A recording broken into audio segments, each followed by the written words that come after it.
ഇന്ന് ഈ ആലയത്തിനോട് ഒരുമിച്ചായിരിക്കാനും വിശുദ്ധ കുർബാനയിൽ പങ്കെടുക്കുവാനും ശുശ്രൂഷയിലായിരിക്കാൻ കർത്താവ് അവസരത്തെ സ്തുതിക്കുന്നു. സഭയുടെ ക്രമീകരണ പ്രകാരം സുവിശേഷ പ്രസംഗ സംഘത്തിന്റെ ആണ്ടൂരി ശേഖരണവുമായി ബന്ധപ്പെട്ടാണ് ഞാൻ ഇവിടെ ആയിരിക്കുന്നത്. എന്നെ സ്വാഗതം ചെയ്തതിന്റെ എല്ലാ നല്ല വാക്കുകൾക്കും ഞാൻ നന്ദിയും സ്നേഹവും അറിയിക്കുകയാണ്. സുവിശേഷ പ്രസംഗ സംഘം സഭയുടെ രണ്ട് പ്രധാനപ്പെട്ട സംഘടനകളാണ് സന്നദ്ധ സുവിശേഷ സംഘവും സുവിശേഷ പ്രസംഗ സംഘവും. സന്നദ്ധ സുവിശേഷ സംഘത്തിന്റെ ഭാഗമായിട്ടാണ് നമ്മൾ ഇടവക മിഷൻ പ്രവർത്തിക്കുകയും 7 കർമ്മ പദ്ധതിയിലൂടെ ഇടവകകളെ ശക്തിപ്പെടുത്തുന്നതിനും ഇടവകയുടെ മേഖലകളിൽ സുവിശേഷം പ്രഘോഷിക്കുന്നതിന് വേണ്ടി രൂപീകൃതമായ സംഘടനയാണ് സന്നദ്ധ സുവിശേഷ സംഘം. എന്നാൽ സുവിശേഷ പ്രസംഗ സംഘം ഭാരതത്തിന്റെ വിവിധ സ്ഥലങ്ങളിൽ കർത്താവിനെ അറിയാത്ത ജനങ്ങളോട് സുവിശേഷം അറിയിക്കുവാനായിട്ട് 1888 രൂപീകൃതമായ സഭയുടെ ഒരു പ്രധാനപ്പെട്ട സംഘടനയാണ് സന്നദ്ധ സുവിശേഷ പ്രസംഗ സംഘം. ഈ സംഘത്തിന്റെ പ്രവർത്തന ഭാഗമായിട്ടാണ് ഞാനിവിടെ ആയിരിക്കുന്നത്. സംഘത്തിന്റെ പ്രവർത്തനങ്ങൾ നമ്മൾ എല്ലാ വർഷവും അതിന്റെ പ്രസ്താവന കേൾക്കുകയാണ്. ഞാൻ കഴിഞ്ഞ 20 വർഷം 23ാം ആണ്ടിൽ ഇവിടെ ആണ്ടുവരി ശേഖരണവുമായി ബന്ധപ്പെട്ട് വന്നിട്ടുണ്ട്. 68 സുവിശേഷ പ്രവർത്തന കേന്ദ്രങ്ങളിലായിട്ട് 71 മിഷണറി അച്ഛന്മാരും 191 സുവിശേഷകരും 460 അനുബന്ധ പ്രവർത്തകരും പ്രവർത്തിച്ചു വരുന്നുണ്ട്. 2890 ഗ്രാമങ്ങളിൽ സുവിശേഷ വേല നടന്നുകൊണ്ടിരിക്കുന്നു ഭാരതത്തിലെ സ്ഥലങ്ങളിലായി. ഈ പ്രത്യേക പ്രവർത്തന ഫലമായിട്ട് 17,000 സൺഡേ സ്കൂളുകൾ നമ്മുടെ ഭാരതത്തിൽ വിവിധ സംസ്ഥാനങ്ങളിലായി പ്രവർത്തിച്ചുകൊണ്ടിരിക്കുകയാണ്. 15 സംസ്ഥാനങ്ങളിൽ 3 കേന്ദ്രഭരണ പ്രദേശങ്ങളിലായിട്ടാണ് ഈ പ്രത്യേക പ്രവർത്തനം നടന്നുകൊണ്ടിരിക്കുന്നത്. കന്യാകുമാരി മുതൽ കാശ്മീർ വരെയും ടിബറ്റൻ ബോർഡറിലൂടെയൊക്കെയുള്ള വിവിധ സ്ഥലങ്ങളിൽ ഈ പ്രത്യേക പ്രവർത്തനം നടന്നുകൊണ്ടിരിക്കുന്നു. നമുക്കറിയാം, ഭാരതത്തിന്റെ വിവിധ സ്ഥലങ്ങളിൽ സുവിശേഷം അറിയിക്കുക എന്നുള്ളത് കേരളം, തമിഴ്നാട് എന്നീ 2 സ്റ്റേറ്റുകളെ കഴിഞ്ഞാൽ വളരെയധികം പ്രതിസന്ധി നിറഞ്ഞൊരു കാലത്ത് പ്രവർത്തനമായിരിക്കുകയാണ്. ഓരോ ദിവസവും സുവിശേഷകരെ മർദ്ദിക്കുകയും സുവിശേഷകർക്ക് പീഡനമേൽക്കുകയും ചെയ്യുന്ന ഒരു കാലാവസ്ഥയിലാണ് നാം ഇന്ന് ഓരോരുത്തരുമായിരിക്കുന്നത്. നമ്മുടെ സഭയുടെ ഈ പ്രവർത്തകരൊക്കെ അച്ഛന്മാരും സുവിശേഷകരും അനുബന്ധ പ്രവർത്തകരും വളരെ സുഗമമായിട്ടല്ല ആ സ്ഥാനങ്ങളിൽ പ്രവർത്തിക്കുന്നത്. ദൈവത്തിന്റെ വലിയ കൃപയാൽ തന്റെ ജീവനെ ഭയന്നുകൊണ്ടാണ് ഈ പ്രവർത്തനങ്ങൾ നടത്തിക്കൊണ്ടിരിക്കുന്നത്. അതുകൊണ്ട് വിശ്വാസികളായ നിങ്ങളുടെ ഏവരുടെയും പ്രത്യേകമായ പ്രാർത്ഥന ഇതിന് വളരെയധികം അത്യാവശ്യമാണ്. ഞാൻ ആദ്യമായിട്ട് തന്നെ നിങ്ങളുടെ ഏവരുടെയും പ്രാർത്ഥനയെ ചോദിക്കുകയാണ്. ഈ പ്രത്യേക പ്രവർത്തകർക്ക് ഒരു മാസം ശമ്പള ഇനത്തിൽ 63 ലക്ഷം രൂപ ആവശ്യമാണ്.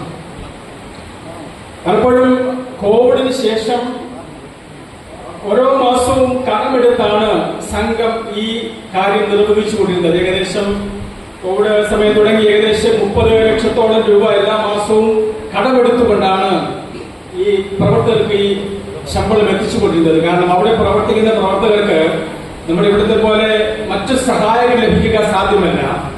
അവർക്ക് കൃത്യമായി അവരുടെ ശമ്പളം എല്ലാ മാസവും എത്തിയാൽ മാത്രമേ അവർ കുടുംബമായി താമസിക്കുന്നവരാണ്. കുഞ്ഞുങ്ങളുടെ വിദ്യാഭ്യാസം, മറ്റു ഇതര ആവശ്യങ്ങൾ നിർവഹിക്കണമെങ്കിൽ അവർക്ക് കൃത്യമായി ശമ്പളം എത്തിക്കേണ്ടത് ആവശ്യമുണ്ട്. ഒരു മാസവും കുറയാതെ കടമെടുത്താണെങ്കിലും സംഘം അത് നിർവഹിച്ചുകൊണ്ടിരിക്കുകയാണ്. എന്നാൽ ഇങ്ങോട്ട് കോവിഡ് ശേഷം അടുത്ത സമയങ്ങളിലൊക്കെ അതിന്റെ കടത്തിന്റെ ഭാരം കുറഞ്ഞുകൊണ്ടിരിക്കുകയാണ്. നമുക്കറിയാം, നമ്മൾ കഴിഞ്ഞ ചില വർഷങ്ങൾക്ക് മുമ്പ്, ചിലർ ചെറിയ വർഷങ്ങൾക്ക് മുമ്പൊക്കെ 25 രൂപ, 50 രൂപ, 100 രൂപയൊക്കെ ഇങ്ങനെ മിനിമം എന്നുള്ള നിലയിൽ കൊടുത്തുകൊണ്ട്, എന്നാൽ കഴിഞ്ഞ 3 വർഷമായി മിനിമം 200 രൂപയാണ് സംഘ അംഗമാകുന്നതിന് കൊടുക്കേണ്ട തുക. അത് നിങ്ങൾ എല്ലാ 2-3 വർഷമായിട്ട് അവിടെ പ്രസ്താവന ചെയ്യുകയാണല്ലോ. 200 രൂപ മിനിമം കൊടുത്താൽ മാത്രമേ സംഘ അംഗത്വം ലഭിക്കത്തുള്ളൂ. അത് കുറച്ച് കൊടുത്താലും സ്വീകരിക്കും, പക്ഷേ സംഘ അംഗത്വ ലിസ്റ്റ് വരുമ്പോൾ ആ പേര് അതിൽ കാണത്തില്ല എന്ന് സംഘത്തോട് ഓർപ്പിക്കാൻ ആഗ്രഹിക്കുകയാണ്. പ്രത്യേകിച്ച് ഈ പ്രവർത്തനപരമായി ഞാൻ ഓർപ്പിച്ചത് തന്നെ 17,000 സൺഡേ സ്കൂളുകൾ പ്രവർത്തിക്കുന്നുണ്ടെന്ന് ഞാൻ ഓർപ്പിച്ചല്ലോ. അതുപോലെ തന്നെ 450 പുതിയ ഇടവകകൾ സ്ഥാപിച്ച് കുർബാന നടന്നുകൊണ്ടിരിക്കുന്നു. ഇന്ന് ഇവരാരും തന്നെ ക്രൈസ്തവ പാരമ്പര്യത്തിൽ നിന്ന് വിശ്വാസത്തിലേക്ക് വന്ന ആൾക്കാരല്ല. മറ്റിതര മതവിശ്വാസത്തിൽ നിന്ന് വിശ്വാസം സ്വീകരിച്ച് സ്നാനം സ്വീകരിച്ച് സഭയുടെ അംഗമായി തീരുകയും ഇന്ന് തനതായ ഭാഷയിൽ അവരുടെ ഭാഷയിൽ കന്നഡ, ഒറിയ, അതുപോലെ തന്നെ ഹിന്ദി, മറാഠി ഭാഷകളും ഒക്കെ തന്നെ നമ്മുടെ കുർബാനക്രമം തർജ്ജമ ചെയ്ത് ആ ഭാഷകളിൽ കുർബാന നടന്നുകൊണ്ടിരിക്കുന്നു എന്നുള്ളതാണ് പ്രത്യേകമായി സന്തോഷമർപ്പിക്കുന്ന സംഗതി. ഈ പ്രത്യേക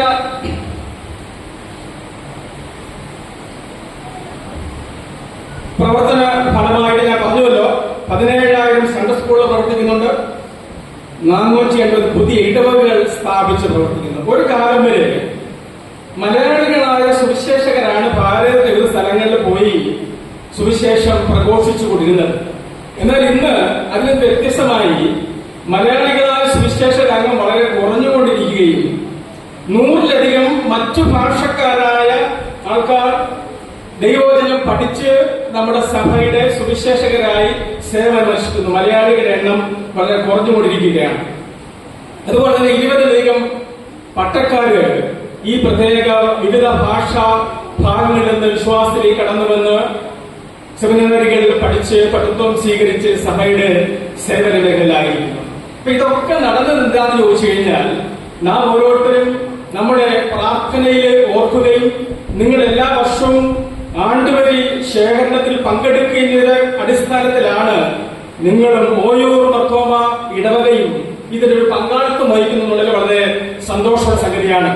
ഈ പ്രവർത്തകരൊക്കെ സുഗമമായി അവിടെ പ്രവർത്തിക്കുന്നത് നമ്മുടെയൊക്കെ പ്രാർത്ഥന ഫലമായും നാം ഒരു വർഷം കൊടുക്കുന്നതായ പ്രധാന വരുമാന മാർഗമായ ഈ ആണ്ടുവരിയിലൂടെയുമാണെന്ന് ഓർപ്പിക്കാൻ ആഗ്രഹിക്കുകയാണ്. കഴിഞ്ഞ വർഷം ഈ ഇടവകയിൽ നിന്ന് 15,500 രൂപ കൊടുക്കുകയുണ്ടായി. അതിന് നിങ്ങളെ ഓരോരുത്തരെയും ഞാൻ സംഘത്തിന് വേണ്ടി നന്ദി അറിയിക്കുകയും പ്രാർത്ഥന അറിയിക്കുകയും നിങ്ങളെ അഭിനന്ദിക്കുകയും ചെയ്യുകയാണ്. ഈ വർഷവും നിങ്ങൾ കഴിഞ്ഞ വർഷത്തേക്കാൾ കുറച്ചുകൂടി മെച്ചപ്പെടുത്തി കൊടുക്കുവാനായിട്ട് സ്നേഹത്തോടെ ഓർപ്പിക്കുകയാണ്. ഇന്ന് തന്നെ ആ കളക്ഷൻ നിങ്ങൾ എല്ലാവരും കൊണ്ടുവന്നൊരു ആരാധനയ്ക്ക് ശേഷം ഇവിടെ ഏൽപ്പിക്കണമെന്ന് സ്നേഹത്തോടെ ഞാൻ ഓർപ്പിക്കുകയും ചെയ്യുകയാണ്. ഇതിനോട് ചേർന്ന് സംഘം സ്നേഹിതർ എന്നൊരു പ്രത്യേക പദ്ധതിയുണ്ട്. അത് ഈ സംഘ അംഗത്വവുമായി ബന്ധപ്പെട്ട കാര്യമല്ല. കഴിഞ്ഞ കോവിഡ് സമയത്ത് ആണ്ടുവരി ശേഖരണത്തിനായിട്ട് ഒരു സ്ഥലത്തും പോകാൻ കഴിയാത്ത അവസരമുണ്ടായിരുന്നു. എന്നാൽ ചിലപ്പോൾ ഇടവകകളൊക്കെ കളക്ട് ചെയ്ത് കൊടുക്കുന്ന അനുഭവമൊക്കെ. എന്നാൽ ആ സമയത്ത് ഈ സംഘത്തിന്റെ പ്രവർത്തനത്തിന് വേണ്ട സാമ്പത്തിക ഘട്ടത്തിന് വേണ്ടി രൂപീകൃതമായ അല്ലെങ്കിൽ പ്ലാൻ ചെയ്തൊരു പദ്ധതിയാണ് സംഘം സ്നേഹിതർ എന്നുള്ളത്. മാസം 500 രൂപ വീതം ഒരു വർഷം 6,000 രൂപ കൊടുക്കാൻ താല്പര്യമുള്ളവർക്ക്, സുവിശേഷകരെ സഹായിക്കാൻ താല്പര്യമുള്ളവർക്ക്, നിങ്ങൾക്കോ പുറത്തുനിന്ന് വർക്ക് നിങ്ങളുടെ മക്കളോടോ ഒക്കെ ഈ കാര്യങ്ങൾ പറഞ്ഞിട്ട് അതിൽ പങ്കെടുക്കുവാൻ സാധിക്കുന്നു എങ്കിൽ അതും വളരെ സന്തോഷകരമായ കാര്യമായിരിക്കുമെന്ന് സ്നേഹത്തിൽ ഓർപ്പിക്കുന്നു. പല ഇടവകകളിൽ നിന്നും വളരെയധികം ആൾക്കാർ ഇതിൽ പങ്കെടുത്തുകൊണ്ടിരിക്കുന്നു. നിങ്ങൾ ചെയ്യണമെന്ന് നിങ്ങളുടെ മക്കളൊക്കെ പുറത്തെവിടെയെങ്കിലും ജോലി ചെയ്യുന്നതിനോട് പറയുക, കുഞ്ഞെ ഒരു മാസം നമ്മുടെ സഭയുടെ സുവിശേഷ പ്രവർത്തനത്തിനായിട്ട്, പ്രത്യേകിച്ച് നോർത്ത് ഇന്ത്യയിലെ പ്രവർത്തനങ്ങൾക്കായിട്ട് 500 രൂപ മാറ്റി വെച്ചിട്ട് ഒരു 6,000 രൂപ ഒരു മാസം കൊടുക്കുവാൻ സാധിക്കുന്നുവെങ്കിൽ അതിൽ പങ്കെടുക്കാൻ സാധിക്കും. ആണ്ടുവരിയുടെ ശേഖരണം വേറെയാണ്, സംഘം സ്നേഹിതർ അത് വേറെ തന്നെയാണ്. സംഘം സ്നേഹിതർ ആരെങ്കിലും ചേരുവാൻ താല്പര്യപ്പെടുന്നുവെങ്കിൽ, അല്ലെങ്കിൽ നിങ്ങളുടെ മക്കളോട് ഈ കാര്യം പറയാൻ ആഗ്രഹിക്കുന്നുവെങ്കിൽ അതിന്റെ ഒരു ഫോം എന്റെ കയ്യിലുണ്ട്. നിങ്ങൾക്ക് ഈ ആരാധനയോട് മേടിക്കാവുന്നതുമാണ്. അതിന്റെ വ്യക്തമായ പൂർവ്വം ഏൽപ്പിക്കുകയാണ്. സംഘം സ്നേഹിതർ വേറെയാണ്, ആണ്ടുവരി ശേഖരണം വേറെയാണ്. ആണ്ടുവരി ശേഖരണത്തിലൂടെയാണ് സംഘത്തിന്റെ അംഗത്വം ലഭിക്കുകയും ആ പ്രത്യേക കാര്യങ്ങളിൽ പങ്കാളിക്കുകയും ചെയ്യുന്നത്. സുവിശേഷ വേലയ്ക്ക് താല്പര്യമുണ്ടെങ്കിൽ പ്രത്യേകമായി നിങ്ങൾക്ക് നിങ്ങളുടെ മക്കളോടോ വേണ്ടപ്പെട്ടവരോട് അറിയിച്ച് ആ നിലയിൽ പങ്കെടുക്കാൻ താല്പര്യമുണ്ടെങ്കിൽ സംഘം സ്നേഹിതർ എന്ന പദ്ധതിയിലേക്ക് ചേരുവാൻ സാധിക്കും. ദൂതൻ മാസികയുണ്ട്, നിങ്ങൾക്ക് അറിയാമല്ലോ. കഴിഞ്ഞ വർഷങ്ങളിൽ അത് 150 പേര്, ഇപ്പോഴത് 200 രൂപയായി വർദ്ധിച്ചിട്ടുണ്ട്. പ്രത്യേകിച്ച് സംഘത്തിന്റെ ഈ പ്രവർത്തനങ്ങളിൽ ഹൃദയം പ്രാർത്ഥിക്കുക. നിങ്ങളുടെ വിലയേറിയ പ്രാർത്ഥന ആവശ്യമാണ്. ഈ സ്ഥലങ്ങളിൽ പ്രവർത്തിക്കുന്ന സുവിശേഷകർ, അച്ഛന്മാര്, അനുബന്ധ പ്രവർത്തകർ, അവിടുന്ന് വിശ്വാസത്തിലേക്ക് കടന്നു വന്ന വിശ്വാസ സമൂഹം, ഈ വിശ്വാസ സമൂഹം അവര് വിശ്വാസം തെളിച്ചു പോകാതിരിക്കണമെങ്കിൽ നമ്മുടെ ഏവരുടെയും ആത്മാർത്ഥമായ പ്രാർത്ഥന ആവശ്യമാണ്. നിങ്ങൾ കൊടുക്കുമ്പോഴും പ്രാർത്ഥനാപൂർവ്വം മനസ്സോടുകൂടെ താല്പര്യത്തോടുകൂടെ, ദൈവമേ എന്റെ ഈ പങ്കാളിത്തം കൊണ്ട് ഇനിയും സഭയുടെ സുവിശേഷ വേല വർദ്ധിച്ചു വരട്ടെ എന്നുള്ള ആത്മാർത്ഥമായ താല്പര്യത്തോടും ആത്മാർത്ഥമായ ബന്ധപ്പെട്ട കുടുംബ പ്രാർത്ഥനയിൽ ഒരു വാക്കെങ്കിലും പ്രാർത്ഥിക്കുക. നമ്മുടെ സുവിശേഷ പ്രവർത്തനങ്ങളെ ഓർത്ത്, പ്രത്യേകിച്ച് പ്രസംഗ സംഘത്തിന്റെ നോർത്ത് ഇന്ത്യയിലെ മറ്റിതര സംസ്ഥാനങ്ങളിലെ പ്രവർത്തനങ്ങളോട് പ്രാർത്ഥിക്കുക. അവിടുത്തെ സുവിശേഷകരോട് പ്രാർത്ഥിക്കുക. അവിടെ പ്രവർത്തിക്കുന്ന അച്ഛന്മാരോട് പ്രാർത്ഥിക്കുക. അവിടെ പ്രവർത്തിക്കുന്ന അനുബന്ധ പ്രവർത്തകരോട് പ്രാർത്ഥിക്കുക. അവിടെയുള്ള വിശ്വാസികളോട് പ്രാർത്ഥിക്കുക. അവരുടെ വിശ്വാസം ത്യജിച്ചു കളഞ്ഞ് പുറകോട്ട് പോകാതെ വിശ്വാസത്തിൽ മുന്നോട്ട് വരുവാനായിട്ട് നിങ്ങളുടെ ഈ പ്രാർത്ഥനയെ ഞാൻ ചോദിക്കുകയും ചെയ്യുകയാണ്. ഓർപ്പിച്ചുകൊണ്ടിരുന്ന നമ്മുടെ പ്രധാനപ്പെട്ട ചിന്താവിഷയം മാമോദീസ എന്നുള്ളതാണ്. ക്രിസ്തുവിനോട് ചേരുക എന്നുള്ള മാമോദീസയിലൂടെ നമ്മുടെ ഇന്ന് ചിന്തയ്ക്കായിട്ട് യോഹന്നാന്റെ സുവിശേഷം 3-ാം അധ്യായത്തിന്റെ 3-ാം വാക്യം ഒരാൾ വായിക്കും.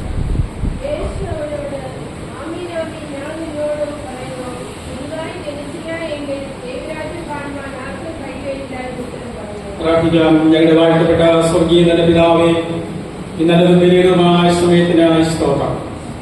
കർത്താവിന്റെ എല്ലാ നല്ല അനുഭവങ്ങൾക്കുമായി ഞങ്ങൾ അങ്ങേ സ്തുതിക്കുന്ന കർത്താവേ. ആരോഗ്യത്തിനായി, സൗഖ്യത്തിനായി, ബലത്തിനായി, സമ്പത്തിനായി, ചുറ്റുപാടുകൾക്കൊക്കെ പ്രത്യേകം ഞങ്ങൾ അങ്ങേ സ്തുതിക്കുന്ന കർത്താവേ.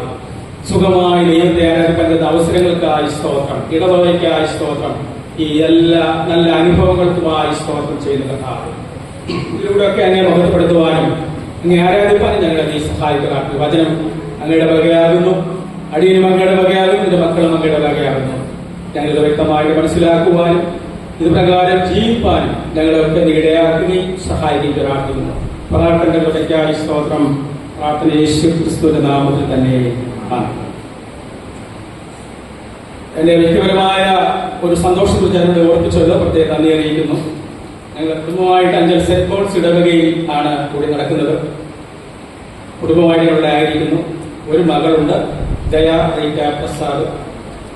ഡിഗ്രി വിദ്യാഭ്യാസം പൂർത്തിയാക്കിയിട്ട് ചാർട്ടേഡ് അക്കൗണ്ടിൽ CA പഠിക്കുവാനായിട്ട് കഴിഞ്ഞ 4.5 വർഷമായിട്ട് ശ്രമിച്ചുകൊണ്ടിരിക്കുകയായിരുന്നു. വളരെ പ്രയാസമുള്ള, വിജയ ശതമാനം കുറഞ്ഞൊരു കോഴ്സാണ് എന്ന് അങ്ങോട്ട് ചെന്നപ്പോഴാണ് കൂടുതലായിട്ട് മനസ്സിലാക്കാൻ സാധിച്ചത്. എന്നാൽ ദൈവകൃപയാൽ ഒരു അരിയണം വരാതെ ഫൈനൽ ഒറ്റ സ്റ്റെപ്പിൽ തന്നെ പാസ്സാകുവാൻ ദൈവം ഇടയ നൽകി. കഴിഞ്ഞ മാസം 7-ാം തീയതി ഞാൻ പോക്കാട് പള്ളിയിൽ അണ്ടൂരിയുമായി ബന്ധപ്പെട്ട് അവിടെ 7:30 കുർബാന ശുശ്രൂഷ പ്രസംഗിച്ചു കഴിഞ്ഞ് പുറത്തേക്ക് ഇറങ്ങുമ്പോൾ എന്റെ മൊബൈൽ ഇങ്ങനെ വൈബ്രേഷനിൽ കിടന്നു, ഇങ്ങനെ അടിച്ചുകൊണ്ടിരുന്നു. ഞാനത് എടുക്കാൻ ശ്രമിച്ചില്ല. കുറച്ച് കൂടുതൽ സമയം അടിച്ചപ്പോൾ എന്റെ മകളാണ് വിളിച്ചതെന്ന് മനസ്സിലായി. എന്നോട് വിളിച്ചു പറഞ്ഞു, ഞാൻ CA പരീക്ഷ പാസ്സായി, സന്തോഷമായിരിക്കുന്നു. എനിക്ക് തന്നെ പെട്ടെന്ന് സംശയം തോന്നി, ഇത് ഉറപ്പായിട്ട് ആണോ, ശരിയായിട്ട് നോക്കിയോ എന്നൊക്കെ എന്റെ ഒരു സംശയം അവിടെ രൂപപ്പെട്ടു. പക്ഷേ നമ്മൾ പറഞ്ഞു കുഴപ്പമില്ല, ഞാൻ നോക്കി പാസ്സായി. ഇപ്പോഴ് ട്രിവാൻഡ്രത്ത് തന്നെ അയക്കുകയാണ്. ഒരു 6 മാസത്തെ പ്രോസസ് ഉണ്ട് ഇതുമായി ബന്ധപ്പെട്ട്.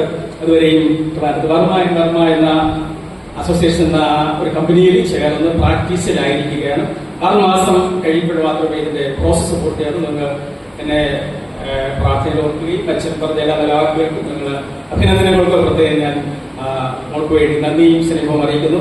അനേക ആൾക്കാരുടെ പ്രാർത്ഥനയും അനേക ആൾക്കാരുടെ സഹായവും കൊണ്ട് മാത്രമാണ് എനിക്ക് ഈ കോഴ്സ് പഠിപ്പിക്കുവാനായിട്ട് ദൈവം സഹായിച്ചത്.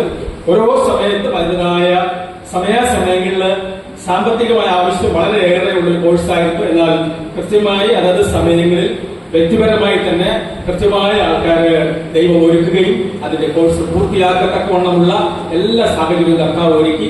ഞാൻ ദൈവത്തെ സ്തുതിക്കുകയും പങ്കാളിത്തം വഹിച്ച സഹായിച്ച എല്ലാ ആൾക്കാരെ ഞാൻ നന്ദിപൂർവ്വം ഇപ്പോഴും ഓർക്കുന്നു, പ്രാർത്ഥിക്കുന്നു. നിങ്ങളുടെയും തുടർന്നുള്ള പ്രാർത്ഥന ഞങ്ങൾ ഓർക്കണമെന്ന് ഓർപ്പിക്കുകയും ചെയ്യുകയാണ്.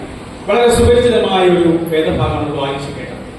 നമ്മുടെ സഭയുടെ പ്രധാനപ്പെട്ട ഒരു ശുശ്രൂഷയാണ്, കുദാശയാണ് മാമോദീസ എന്നുള്ളത്. നമ്മൾ സഭയുടെ അംഗത്വത്തിലേക്ക് കർത്താവിന്റെ രാജ്യത്തിന്റെ അംഗമായി തീർക്കുന്ന പ്രധാനപ്പെട്ട ഒരു ശുശ്രൂഷയാണ്. കൊച്ചുകുഞ്ഞിനെയാണ് നമ്മൾ അതിലേക്ക് കൊച്ചിലെയാണ് നമ്മൾ ചെയ്യുന്നത്.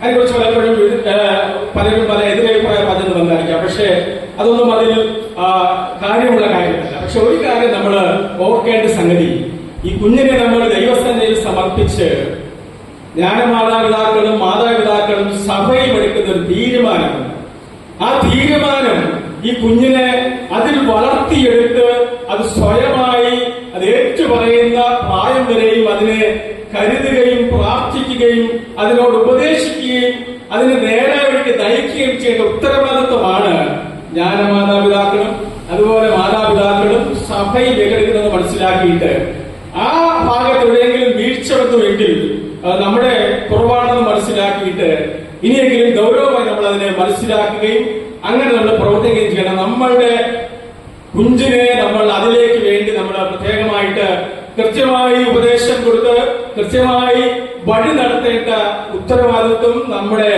സഭയ്ക്കാണ് നമ്മൾ മനസ്സിലാക്കേണ്ടത് അത്യാവശ്യം. നമുക്കറിയാം, ഇടവകളില് കുഞ്ഞുങ്ങൾ വളരെ കുറഞ്ഞുകൊണ്ടിരിക്കുന്നു, ആലയത്തിലേക്ക് കുഞ്ഞുങ്ങൾ കുറഞ്ഞുകൊണ്ടിരിക്കുന്നു. ഇന്നിവിടെ കുറെ കുഞ്ഞുങ്ങളുണ്ട്, വളരെ സന്തോഷമുണ്ട്. പലപ്പോഴും പല ഇടവകളിൽ ചെല്ലുമ്പോൾ പലരും പുറത്തായിരിക്കും, അല്ലെങ്കിൽ സൺഡേ സ്കൂൾ കഴിഞ്ഞ് പലരും വീട്ടിലേക്ക് പോയി കഴിയും. പിന്നെ ഒരു മുതിർന്ന ആൾക്കാരുടെ ഒരു സംഘമായി പലപ്പോഴും മാറിപ്പോകാറുണ്ട്. പക്ഷെ അതിലുപരിയായിട്ട് ഇവിടെ കുഞ്ഞുങ്ങളും അതുപോലെ യുവാക്കളും അതുപോലെ തന്നെ എല്ലാ പ്രായത്തിൽപ്പെട്ട ആൾക്കാരും ഉള്ളതിനായിട്ട് ഞാൻ ദൈവത്തെ സ്തുതിക്കുന്നു. ഇങ്ങനെ തന്നെ തുടർന്ന് പോകുവാൻ ദൈവം നിങ്ങളെ സഹായിക്കട്ടെ എന്ന് പ്രത്യേകം ഞാൻ പ്രാർത്ഥിക്കുകയും ചെയ്യുകയാണ്. നമുക്കറിയാം, ഇവിടെ വായിച്ചു കേട്ട വേദഭാഗം നിക്കോദിമോസ് എന്ന മനുഷ്യൻ യേശുവിനെ രാത്രിയിൽ കാണുവാനായിട്ട് വന്നു. യേശുവിനെ കുറിച്ച് കുറച്ച് അഭിനന്ദന വാക്കുകളൊക്കെ പറയുന്നു. യേശുവിനോട് പറയുന്നു, ദൈവം നിന്നോട് കൂടെ ഇല്ല എങ്കിൽ നിനക്കിതൊന്നും ചെയ്യാൻ സാധ്യമല്ല എന്നൊക്കെ യേശുവിനെ അഭിനന്ദിച്ചു പറയുകയാണ്, യേശുവിനെ പ്രോത്സാഹിപ്പിച്ച് പറയുകയാണ്. അപ്പോഴേക്കും യേശു പറഞ്ഞു, അതിനൊന്നും പ്രത്യേകമായ നന്ദി പറയാതെ യേശു പറഞ്ഞു, നിക്കോദിമോസ് പറഞ്ഞു, നീ പുതുതായി ജനിച്ചില്ല എങ്കിൽ ദൈവരാജ്യം കാണുവാൻ ആർക്കും സാധ്യമല്ല എന്ന്. നീ വീണ്ടും ജനിച്ചില്ല എങ്കിൽ ദൈവരാജ്യം കാണുവാൻ ആർക്കും സാധ്യമല്ല. പലപ്പോഴും നമുക്ക് ഇന്ന് ഈ വീണ്ടും ജനനമെന്നോ ദൈവരാജ്യമെന്നോ എന്താ സത്യത്തെ കുറിച്ച് പലപ്പോഴും നമുക്ക് ഒരു സംശയമുള്ള കാലത്ത് നമ്മൾ ഓരോരുത്തരുമായിരിക്കുകയാണ്. ഞാൻ ചില മാസങ്ങൾക്ക് മുമ്പ് ഒരു ഇടവകയിൽ ഇതുപോലെ ആണ്ടുവരിക്കായിട്ട് കടന്നുപോയി. അതിനുശേഷം എന്നെ അവിടുത്തെ പ്രധാനപ്പെട്ട ചുമതലക്കാരൻ എന്നെ അദ്ദേഹം തന്റെ വാഹനത്തിൽ എന്നെ അദ്ദേഹത്തിന്റെ ഭവനത്തിലേക്ക് കൊണ്ടുപോയി. അച്ഛൻ പറഞ്ഞു, ഞാൻ യൂണിവേഴ്സിറ്റി കഴിഞ്ഞപ്പോൾ വരാൻ സാറങ്ങ് പൊക്കൊള്ളാൻ പറഞ്ഞു. പോകുന്ന വഴിക്ക് അന്നത്തെ ശുശ്രൂഷ കർത്താവിന്റെ വരവിനെ കുറിച്ചാണ്, വചന ശുശ്രൂഷ. അപ്പൊ ഈ മനുഷ്യനോട് ചോദിച്ചു, എന്റെ സാറേ, നിങ്ങൾ ഈ പറയുന്നത് പോലെ കർത്താവ് വീണ്ടും വരുമോ, നമ്മളെ സ്വർഗ്ഗരാജ്യത്തിൽ ചേർക്കുമോ എന്ന് ചോദിച്ചു. വളരെ ന്യായമായ ഒരു സംശയം അദ്ദേഹത്തിന്റെ ഉള്ളിൽ നിന്ന് പൊങ്ങി വന്നു. ഞാനതിനോട് കൂടുതലൊന്നും പറയാൻ പോയില്ല. ഞാൻ പറഞ്ഞു, നമ്മുടെ എല്ലാ ശുശ്രൂഷകളിലും എല്ലാ കൂദാശകളിലും എല്ലാ ആരാധനകളിലും നമ്മള് വിശ്വാസ പ്രമാണം ഏറ്റു പറയാം. എന്തിന്? മരണ ശുശ്രൂഷയ്ക്ക് ശവക്കോട്ടയിൽ വെച്ച് നമ്മൾ അവസാനം പറഞ്ഞത് കർത്താവിന്റെ അല്ലേ നമ്മുടെ വിശ്വാസം ഏറ്റു പറയുന്നു. ഇത് ഈ മനുഷ്യ അതിനു വേണ്ടിയല്ല, ഞാൻ എന്റെ വിശ്വാസം ഞാൻ എന്ത് ചെയ്യുന്നു, ഏറ്റു പറയുകയാണ്. അതിൽ പറയുന്നു, എന്നെ ചേർക്കുവാൻ കർത്താവായ യേശുക്രിസ്തു വീണ്ടും വരുമെന്ന് ഞാൻ വിശ്വസിക്കുന്നു എന്നാ പറയുന്നത്. അപ്പൊ നമ്മുടെ വിശ്വാസത്തിന്റെ അടിസ്ഥാനം നമുക്ക് വേണ്ടി ദൈവം ഒരുക്കുന്ന ഒരു നിത്യതയ്ക്ക് വേണ്ടി ഞാൻ ഒരുങ്ങിക്കൊണ്ടിരിക്കുകയാണെന്നും ആ നിത്യതയിൽ പ്രവേശിക്കുവാനായിട്ട് ഞാൻ ഈ ഭൂമിയിൽ എന്റെ ഒരുക്കം പൂർത്തിയാക്കുമ്പോൾ ദൈവം എന്നെ ചേർക്കുമെന്നും ആ നിത്യതയിൽ നമ്മൾ ദൈവമായിട്ട് ചേർന്ന് സന്തോഷം അനുഭവിക്കും എന്നുമുള്ള ഒരു പ്രത്യാശയിലാണ് നാം ഇതൊക്കെ ചെയ്തു കൂട്ടുന്നത്. അല്ലാതെ നാം ഇവിടെ ചെയ്യുന്ന ഒരു കാര്യവും നമ്മുടെ ഏതെങ്കിലും പേരിന് വേണ്ടിയല്ല, പിന്നെയോ നിത്യതയ്ക്ക് വേണ്ടി നമ്മെ ഒരുക്കുവാനായിട്ടാണെന്ന് നാം മനസ്സിലാക്കേണ്ടത് ഏറ്റവും അത്യാവശ്യമാണ്. അതുകൊണ്ട് തന്നെ ദൈവം എന്നെ എന്ത് ചുമതല ഏൽപ്പിച്ചാലും, ഏത് ഭാഗത്ത് എന്നെ ദൈവം ഏൽപ്പിച്ച ചുമതലയിലും ഞാൻ വിശ്വസ്തമായി, ഞാൻ വിശുദ്ധിയോടുകൂടെ ചുമതലാബോധത്തോടുകൂടെ നല്ലദാസനെ എന്നുള്ള ആ വലിയ ആ പുള്ളിക്ക് യോഗ്യമാകത്തക്കവണ്ണം ആത്മാർത്ഥമായി നാം ആ ചുമതല നിർവഹിക്കുകയും വെറും സാധാരണ അംഗമാണെങ്കിൽ തന്നെയും അതുപോലെ വലിയ ഉത്തരവാദിത്വം ഓർത്തുകൊണ്ട് പ്രത്യാശയോടെ ജീവിക്കുകയും ചെയ്യുക. കർത്താവിന്റെ വരവെങ്കിൽ നമ്മെ കർത്താവ് ചേർക്കത്തക്കവണ്ണം നാം ഓരോരുത്തരും കർത്താവിന്റെ മണവാട്ടി എന്നുള്ള പ്രത്യേക അവസ്ഥയിൽ വിശുദ്ധിയിലേക്ക് ഓരോ ദിവസവും നമ്മൾ മുന്നോട്ട് വരേണ്ടത് ഏറ്റവും അത്യാവശ്യമാണ്. നമുക്കറിയാം, വേദപുസ്തകം കഴിഞ്ഞാൽ ഏറ്റവും അധികം വിൽക്കപ്പെട്ട പുസ്തകമാണ് പരദേശി മോക്ഷയാത്ര എന്ന പുസ്തകം. അവിടെ പറയുന്ന മനുഷ്യൻ നാശമടത്തിൽ നിന്ന് മോക്ഷമടത്തിലേക്ക് യാത്ര പോവുകയാണ്. നിങ്ങൾ പലരും വായിച്ചിട്ടുണ്ടായിരിക്കാം, വായിച്ചില്ലെങ്കിൽ വായിക്കേണ്ട ഒരു പ്രധാന പുസ്തകമാണ്. ഇങ്ങനെ ഈ പോകുന്ന വഴിക്ക് അദ്ദേഹത്തിന്റെ പുറത്ത് വലിയൊരു ഭാണ്ഡം കെട്ട് കിടക്കുന്നുണ്ട്.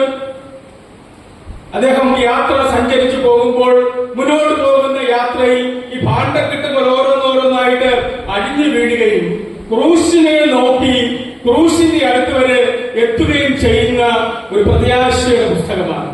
അപ്പൊ നമ്മളൊക്കെ ഈ ഭൂമിയിൽ ജീവിക്കുന്നത്, നമുക്കൊക്കെ ഭാരമുണ്ട്, നമുക്കൊക്കെ ദുഃഖമുണ്ട്, നിരാശയുണ്ട്, വേദനയുണ്ട്.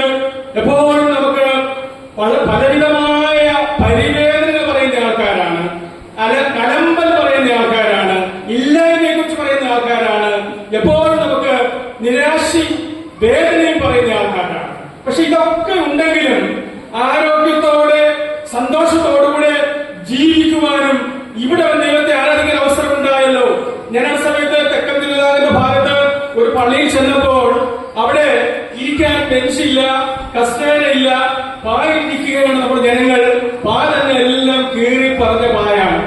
അപ്പൊ അത് വെച്ച് നോക്കുമ്പോൾ നമുക്ക് കാർപ്പറ്റുണ്ട്, കസേരയുണ്ട്, ബെഞ്ചുണ്ട്, ഫാനുണ്ട്. ഇനി പുതിയ പുതിയ പള്ളികളൊക്കെ ഫുൾ AC ആക്കി മാറ്റുന്നുണ്ട്.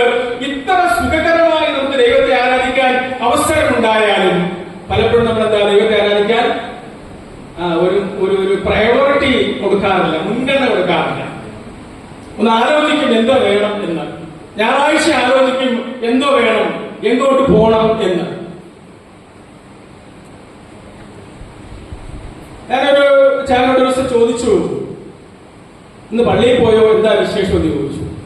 അദ്ദേഹം പറഞ്ഞിട്ട് സാറേ എന്തോ പറയാന, ഞാൻ ഇന്നലെ എന്റെ കാറ് നല്ല പൈസ കൊടുത്ത് വാഷ് ചെയ്തു. തിങ്കളാഴ്ച എനിക്ക് രാവിലെ കല്യാണത്തിന് പോകണം. ഞായറാഴ്ച ഞാന് വൈകിട്ട് ശനിയാഴ്ച വണ്ടി വീട്ടിൽ കൊണ്ടിട്ടു. ഞായറാഴ്ച രാവിലെ പള്ളിയിൽ പോകാൻ ആഗ്രഹിച്ച് എഴുന്നേറ്റു. അപ്പോഴിതാ വരുന്ന ഒരു ചാറ്റമഴ. ചാറ്റമഴ പെയ്താൽ കാറിൽ വീണ്ടും വൃത്തികേടാണ്. അതുകൊണ്ട് ഞാനിന്ന് പള്ളിയിൽ പോയി. അനുഗ്രഹങ്ങളെ ദൈവം തരുമ്പോൾ മുൻഗണന കൊടുക്കേണ്ട സ്ഥാനത്തിന് മുൻഗണന കൊടുക്കുവാൻ കഴിയാതെ നാം ഏതോ കാര്യങ്ങൾക്ക്, ഒരു വിലയില്ലാത്ത കാര്യങ്ങൾക്ക് ഒന്നാം സ്ഥാനം കൊടുത്ത് അതിനെ അനുഭവിക്കാൻ ശ്രമിക്കുന്നു. ഇനി എങ്ങും പറ്റിയില്ലെങ്കിൽ, അല്ലെ, ഒന്നും പരിപാടി ഇല്ലെങ്കിൽ രാവിലെ പള്ളിയോടത്ത് പോയേക്കാം എന്നുള്ള ചിന്തമാണ്. അതുകൊണ്ട് പ്രിയ ദൈവമക്കളെ, നമ്മെ ദൈവം വിളിച്ചത് ആരാധനയ്ക്കായിട്ട് വിളിക്കപ്പെട്ട ജനമാണ്. ഒരു ഞായറാഴ്ച ദൈവത്തെ ആരാധിച്ച് അടുത്ത ഒരാഴ്ച ജീവിക്കുവാനുള്ള ഊർജം കൈക്കൊള്ളേണ്ട മക്കളാണ് നമ്മൾ ഓരോരുത്തരും. ഇനി നമ്മുടെ ജീവിതത്തിന്റെ എന്തൊക്കെ പ്രതിസന്ധി നമുക്ക് അറിയത്തില്ല. നാളെ നമ്മുടെ മക്കളെ സ്കൂളിലേക്ക് അയക്കുന്നു, നമുക്ക് വേണ്ടപ്പെട്ടവരൊക്കെ നമ്മൾ ജോലിക്ക് പോകുന്നു, വാഹനം ഓടിക്കുന്നു.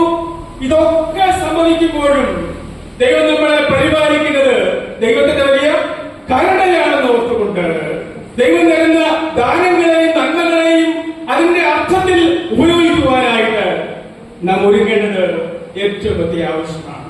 ഇവിടെ പറയുകയാണ്, നമ്മളൊരു വീണ്ടും ജനനം പ്രാപിക്കേണ്ടത് ഏറ്റവും അത്യാവശ്യമാണ്. നമുക്കറിയാം, മാനസാന്തരപ്പെടേണ്ട ഒരു അനുഭവത്തെ കുറിച്ചാണ് അവിടെ പറയുന്നത്. നമുക്കറിയാം, നമ്മളൊക്കെ വീണ്ടും ജനനം പ്രാപിച്ച ആൾക്കാരാണ് വിശുദ്ധ മാമോദീസ. എന്നാൽ അതിന് നമ്മൾ അഹങ്കരിച്ചിരിക്കാതെ ഓരോ ദിവസവും ദൈവവുമായിട്ട് ചേർന്ന് പ്രത്യാശയോടുകൂടെ കഴുകപ്പെട്ട അനുഭവത്തിൽ കർത്താവേ, നീ എന്നെ കഴുകണമേ, എന്റെ ജീവിതത്തിലെ കുറവുകളെ മാറ്റിത്തരണമേ എന്ന് പ്രാർത്ഥിച്ചുകൊണ്ട് പരിശുദ്ധാത്മാവിന്റെ പൂർണ്ണമായ നിയന്ത്രണത്തിൽ ജീവിക്കുവാനായിട്ട് നാം നമ്മെ തന്നെ സമർപ്പിക്കേണ്ടത് ആവശ്യമാണ്. അല്ല എങ്കിൽ നമ്മൾ വീണ്ടും ജനത്തിൽ അനുഭവം പ്രാപിച്ചെങ്കിലും നാം ഒരിക്കലും അതിലേക്ക് അതിൻ്റെതായ മാധുര്യം അനുഭവിക്കാൻ കഴിയാതെ, നാം അതിലേക്ക് എത്തിപ്പെടുവാൻ കഴിയാതെ മുന്നോട്ട് പോയിക്കൊണ്ടിരിക്കുമെന്ന് മനസ്സിലാക്കുന്നത് അത്യാവശ്യം. അതുകൊണ്ട് ഓരോ ദിവസവും നമ്മൾ കർത്താവിനോട് ചേർന്ന് അടുത്ത് ജീവിക്കുവാനുള്ള അനുഭവങ്ങളാക്കി നമ്മുടെ വിശുദ്ധ ആരാധനകളും പ്രാർത്ഥനകളും നമ്മുടെ ശുശ്രൂഷകളും ആയിത്തീരുന്നില്ല എങ്കിൽ നമുക്ക് പലപ്പോഴും പരാജയപ്പെട്ടു പോയി സംശയമില്ല. ദൈവം നമ്മൾ ഏൽപ്പിക്കുന്ന ഉത്തരവാദിത്തങ്ങളും ചുമതലകളും എന്നെ ദൈവം ഏൽപ്പിച്ചതൊന്നും എന്റെ സ്വന്തമല്ല. നമ്മൾ ചില ആഴ്ചകൾക്ക് മുമ്പ് ദശാംശ ഞായർ ആഘോഷിച്ചു, അല്ലേ? ഇവിടെയും അങ്ങനെ ഉണ്ടായപ്പോൾ ഒരുപാട് വിചാരിക്കുകയാണ്. കഴിഞ്ഞ 2-3 ആഴ്ചക്ക് മുമ്പാണ് ദശാംശ ഞായറായിട്ട് സഭ ആചരിച്ചത്.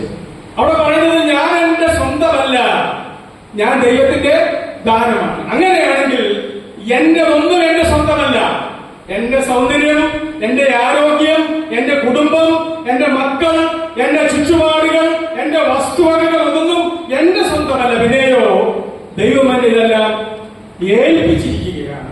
ഇതിനെ ഭംഗിയായി പരിപാലിക്കുക, ഇതിനെ അനുഭവിക്കുക, ഇതിനെ മുൻഗണന ക്രമപ്രകാരം ഇതിനെ ക്രമീകരിച്ച് കാര്യങ്ങൾ ചെയ്യുക, മക്കളെ പത്യോപദേശത്തിൽ വളർത്തുക, അവരെ ഉപദേശിക്കേണ്ടത് ഉപദേശിക്കുക, ശിക്ഷിക്കേണ്ടത് ശിക്ഷിക്കുക. ദൈവം നമ്മളെ ഏൽപ്പിച്ചതാണെന്ന് മനസ്സിലാക്കിയിട്ട് നമ്മുടെ ഉത്തരവാദിത്വം ഭംഗിയായി ക്രമമായി നമ്മൾ നിർവഹിക്കേണ്ടത് ഏറ്റവും അത്യാവശ്യമാണ്. വീണ്ടും ജനങ്ങൾ പ്രാപിച്ച അനുഭവത്തിൽ ഓരോ ദിവസവും നമ്മൾ വളരേണ്ടത് ഏറ്റവും അത്യാവശ്യമാണ്. വീണ്ടും ജനങ്ങൾ പ്രാപിച്ചത് എന്താണെന്ന് ചോദിച്ചു കഴിഞ്ഞാൽ ദൈവരാജ്യത്തിന്റെ അംഗമായി തീരുവാൻ മാത്രമാണ്. ദൈവരാജ്യത്തിന്റെ അംഗമായി തീരുക എന്ന് പറഞ്ഞു കഴിഞ്ഞാൽ നിത്യത ചെലവഴിക്കേണ്ട നിത്യതയിൽ കർത്താവിനോട് ചേർന്നാണ്. എന്റെ ഈ ഭൂമിയിലെ വാസം അത് 50 60 70 ചിലപ്പോൾ 5 വയസ്സിലോ 10 വയസ്സിലോ ആകാം, ഏത് പ്രായത്തിലുമാകാം നമ്മുടെ ജീവൻ നഷ്ടപ്പെട്ടു പോകുന്നത്. എന്നാൽ ഈ ഭൂമിയിൽ എന്നെ കർത്താവാക്കിയിരിക്കുന്നത് നിത്യതയ്ക്ക് വേണ്ടിയുള്ള ഒരുക്കത്തിന് വേണ്ടിയാണെന്ന് ഞാൻ പൂർണ്ണമായി മനസ്സിലാക്കേണ്ടത് ആവശ്യമാണ്. അതുകൊണ്ട് നിങ്ങൾ ഇനി ഒരു സംശയത്തിന്റെ ആവശ്യമില്ല. കർത്താവ് നമ്മളെ ചേർക്കുവാൻ വരും. നിത്യത എനിക്ക് വേണ്ടി കർത്താവ് ഒരുക്കുകയാണ്. കർത്താവ് പറഞ്ഞു, ഞാൻ പോയി നിങ്ങൾക്ക് സ്ഥലം ഒരുക്കുവാൻ പോയിരിക്കുകയാണ്. ഞാൻ പോയി സ്ഥലം ഒരുക്കിയാൽ ഞാൻ ഇരിക്കുന്നിടത്ത് നിങ്ങളെ ഇരുത്തേണ്ടതിന് പിന്നെ നിങ്ങൾ എന്റെ അടുക്കൽ ചേർത്ത് കൊള്ളുന്നുണ്ട്. ആ ഒരു പ്രത്യാശയോടെ ജീവിക്കാൻ ശ്രമിക്കുക. മറ്റുള്ള ആൾക്കാർ നമ്മോട് വിശ്വാസത്തിൽ ചോദിക്കുമ്പോൾ, നമ്മളെ വീണ്ടും ജനത്തിൽ ചോദിക്കുമ്പോൾ നാം ഒരിക്കലും മടുത്തു പോകേണ്ട കാര്യമില്ല, നമ്മളൊരിക്കലും നിരാശപ്പെട്ട കാര്യമില്ല. ഞാൻ വീണ്ടും ജനം പ്രാപിച്ച വ്യക്തിയാണ്, നിത്യതയ്ക്ക് വേണ്ടി ഒരുങ്ങുന്ന വ്യക്തിയാണ്, എന്റെ കർത്താവിനെ ചേർക്കുവാനായിട്ട് വരുമെന്ന് നമുക്ക് ധൈര്യമായി പറയാൻ സാധിക്കും. അതുകൊണ്ട് എന്റെ വിശ്വാസത്തെ കുറിച്ച് മറ്റുള്ളവർ ചോദിക്കുമ്പോൾ അവരോട് പ്രതിവാദം പറയാനായിട്ട് വചനം പഠിച്ച് പ്രാർത്ഥിച്ച് കർത്താവിനുള്ള അടിയുറച്ച വിശ്വാസത്തിൽ മുന്നോട്ട് പോകേണ്ടത് ഏറ്റവും അത്യാവശ്യമാണ്. അതുകൊണ്ട് നാം വീണ്ടും ജന്മം പ്രാപിക്കുന്നത് ദൈവരാജ്യത്തിൽ അംഗമായി തീരാൻ വേണ്ടിയാണ്. ഓരോ ദിവസവും നാം മാനസാന്തരപ്പെട്ട് കർത്താവിനെ അടുക്കേണ്ടത് ഏറ്റവും അത്യാവശ്യമാണ്. നമുക്കറിയാം, പൗലോസ് അപ്പോസ്തലൻ പറയുന്നു, ഞാൻ പിടിച്ചോ നിരൂപിക്കുന്നില്ല, പിടിക്കാമോ എന്ന് വെച്ച് പിൻപിലുള്ളത് മറന്ന് മുൻപിലേക്ക് ആഞ്ഞുകൊണ്ട് ക്രിസ്തുയേശുവിൽ പരമനവിധനായ ലാക്കിലേക്ക് ഓടുന്നു. എനിക്ക് നിങ്ങൾക്കും ഓരോ വിളികളുണ്ട്.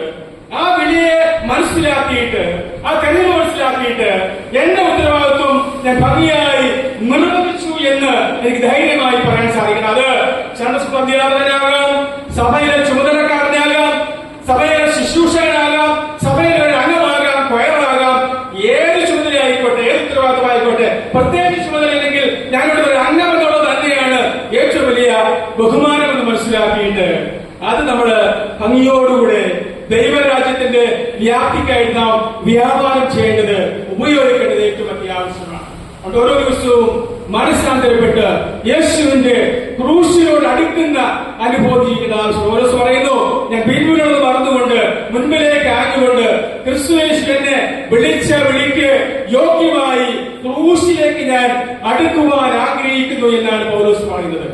യോഹന്നാൻ സ്നാപകൻ പറയുന്നു, അവനോ വളരണം, ഞാനോ കുറയണം. സ്ഥാനങ്ങൾ ഏൽക്കുമ്പോൾ നമ്മൾ ഓർക്കേണ്ട സംഗതി, ഞാൻ ശുശ്രൂഷ ഏറ്റെടുത്തിരിക്കുകയാണ്. കഴിഞ്ഞ 40 വർഷമായി കർത്താവിന്റെ വേലയിലായിരിക്കാൻ കർത്താവിനെ ഇടയാക്കി. അനേക ആൾക്കാരെ കർത്താവിനെ കുറിച്ച് പറയാൻ അവസരമുണ്ടായി. അനേക ഇടങ്ങളിൽ കർത്താവിനെ കുറിച്ച് പ്രസംഗിക്കാൻ അവസരമുണ്ടായി.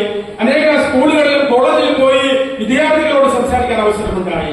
എനിക്ക് പുറമെ നോക്കുമ്പോൾ എന്തെങ്കിലും സമ്പാദിച്ചു എന്നുള്ളതല്ല, പിന്നെയോ അനേക ആത്മാക്കളെ നേടുവാനായിട്ട്, നിത്യതയ്ക്ക് വേണ്ടി അനേക ആൾക്കാരെ നേടിയെടുക്കുവാനായിട്ട് ദൈവം എന്നെ എടുത്ത് ഉപയോഗിച്ചു എന്നുള്ളത് വളരെ സന്തോഷമുള്ള സംഗതിയാണ്. അതുകൊണ്ട് പ്രിയ ദൈവമക്കളെ, നമ്മളെ കുറിച്ച് കർത്താവ് ആഗ്രഹിക്കുന്നത് മറ്റുള്ളവരുടെ സുവിശേഷം അറിയിക്കുവാനായിട്ടാണ്. നമ്മുടെ സുവിശേഷ സേവികാ സംഘം, സന്നദ്ധ സുവിശേഷ സംഘം എല്ലാം നമ്മൾ സുവിശേഷവുമായി കണക്ട് ചെയ്യാൻ നമ്മുടെ സംഘടനയൊക്കെ പ്രവർത്തിക്കുന്നത്. അതുകൊണ്ട് തന്നെ നമ്മൾ ഈ ഒരു സുവിശേഷകൻ എന്നുള്ള ഉത്തരവാദിത്തോടുകൂടെ നാം മുന്നോട്ട് പോകേണ്ടത് ഏറ്റവും അത്യാവശ്യമാണ്. അവിടെ അടുത്ത 5-ാം വാക്യം പറഞ്ഞത്, നാം ജനനം പ്രാപിക്കുന്നത് വെള്ളത്താലും ആത്മാവിലാലും ജനനം പ്രാപിക്കണം, വചനത്താലും ദൈവാത്മാവിനാലും നമ്മൾ വീണ്ടും ജനനം പ്രാപിക്കണം എന്നുള്ളതാണ്. ദൈവത്തിന്റെ ആത്മാവിന്റെ കൃപയില്ലാതെ നമുക്ക് മുന്നോട്ട് ജീവിക്കാൻ സാധ്യമല്ല. ദൈവാത്മാവിന്റെ നിറവ് നമ്മൾ ഓരോ ദിവസവും അനുഭവിക്കേണ്ടത് ഏറ്റവും അത്യാവശ്യമാണ്. പരിശുദ്ധാത്മാവ് ഉള്ളിൽ വസിക്കണമെങ്കിൽ നമ്മുടെ ജീവിതം വിശുദ്ധമായിരിക്കും. ആത്മാവിന്റെ നിറവെന്ന് പറഞ്ഞു കഴിഞ്ഞാൽ ഏതെങ്കിലും വൈകാരിക പ്രകടനം മാത്രമല്ല, പിന്നെയോ നമ്മളെ പരിപൂർണമായ ആത്മാവ് നിയന്ത്രിക്കുന്നതിനും പരിപൂർണമായ ആത്മാവ് ശക്തിപ്പെടുത്തുന്നതിനും നമ്മളതിന്റെ വിധേയമായ ഒരു അനുഭവമാണ് ആത്മനിറവ് എന്ന് പറഞ്ഞു കഴിഞ്ഞാൽ. നമ്മുടെ നാവിനെ, നമ്മുടെ കണ്ണിനെ, നമ്മുടെ കൊടുക്കൽ വാങ്ങലുകളെ, നമ്മുടെ ചിന്തകളെ എല്ലാം നിയന്ത്രിക്കുന്നത് ദൈവത്തിന്റെ പരിശുദ്ധാത്മാവിന്റെ കൃപയാലായിരിക്കണം. അങ്ങനെയാണെങ്കിൽ നമുക്ക് ഒരിക്കലും അബദ്ധം പറ്റി, വീഴ്ച പറ്റി എന്ന് പറയാനിടയായി തീരുന്നില്ല. ഓരോ ദിവസവും നമ്മൾ ഓർക്കേണ്ട, കർത്താവേ വീഴ്ചയിലകപ്പെടാതെ വണ്ണം, അറിഞ്ഞോ അറിയാതെയോ വീഴ്ചയിലകപ്പെടാതെ വണ്ണം ഓരോ ദിവസവും കർത്താവിനോട് ചേർന്ന്, കർത്താവിന്റെ ക്രൂശിനോട് ചേർന്ന് വിശുദ്ധീകരണം പ്രാപിച്ച് നിത്യതയ്ക്ക് വേണ്ടി എന്നെ നീ ഒരുക്കണമെന്ന് നമ്മൾ പ്രാർത്ഥിക്കുന്നത് ഏറ്റവും അത്യാവശ്യമാണ്.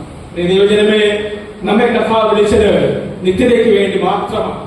നമ്മെ കർത്താവ് വിളിച്ചത് അവരുടെ സാക്ഷിയായിട്ട് ഭൂമിയിൽ ജീവിക്കുവാനായിട്ടാണ്. ആ സാക്ഷ്യം നമ്മൾ വഹിക്കേണ്ടത് ഏറ്റവും അത്യാവശ്യമാണ്. റോമാലേഖനം 6-ാം അധ്യായം 3-ാം വാക്യം പറയുന്നത് യേശുവിനോട് ചേരുവാനായിട്ടാണ് നാം സ്നാനം. കർത്താവിനോട് ചേരുന്ന ഒരു അനുഭവം നമ്മൾ പാടാറുണ്ട്. യേശുവോട് ചേർന്നിരുമ്പോ എത്ര വളരെ അകലെയായിരിക്കും, പക്ഷെ പാടുമ്പോൾ നമ്മൾ അങ്ങനെ പാടാറുണ്ട്. യേശുവിനോട് ചേർന്നിരിക്കുന്നത് എത്ര മോദമേ എന്നാണ് പലപ്പോഴും പാടാറ്.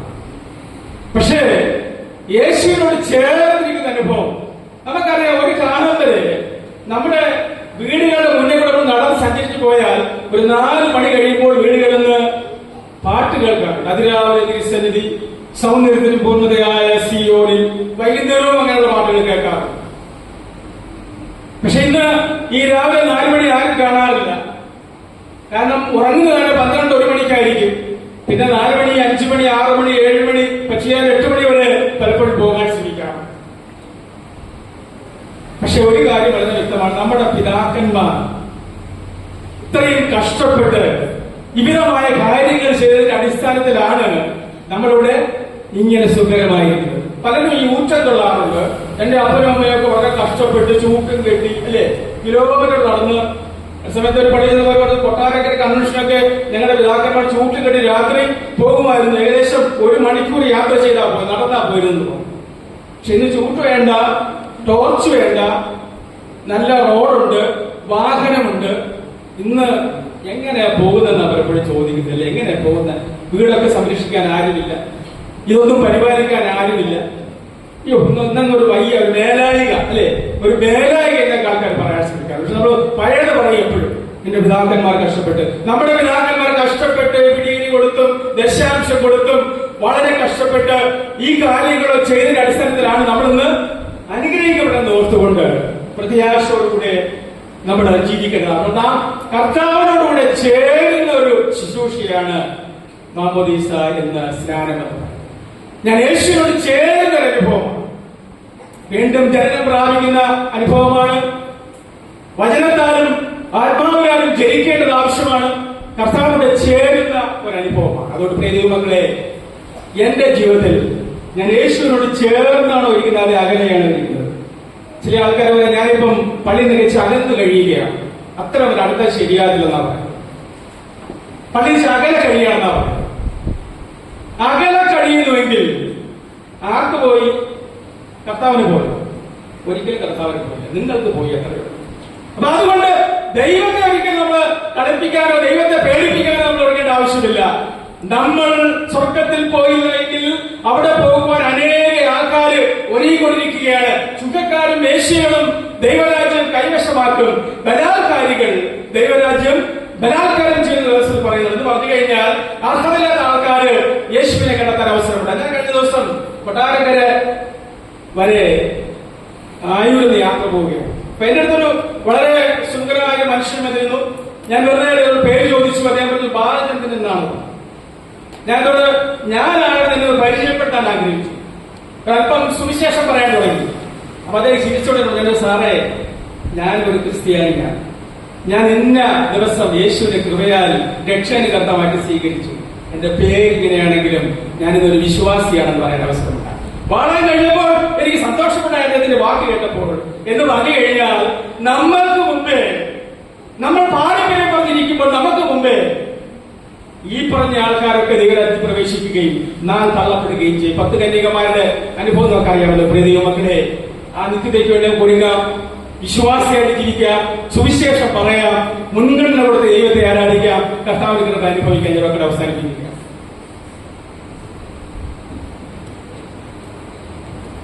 കേട്ടതിനെ വിളിച്ചിട്ട് നിയോഗിക്കപ്പെട്ടവരാണ്.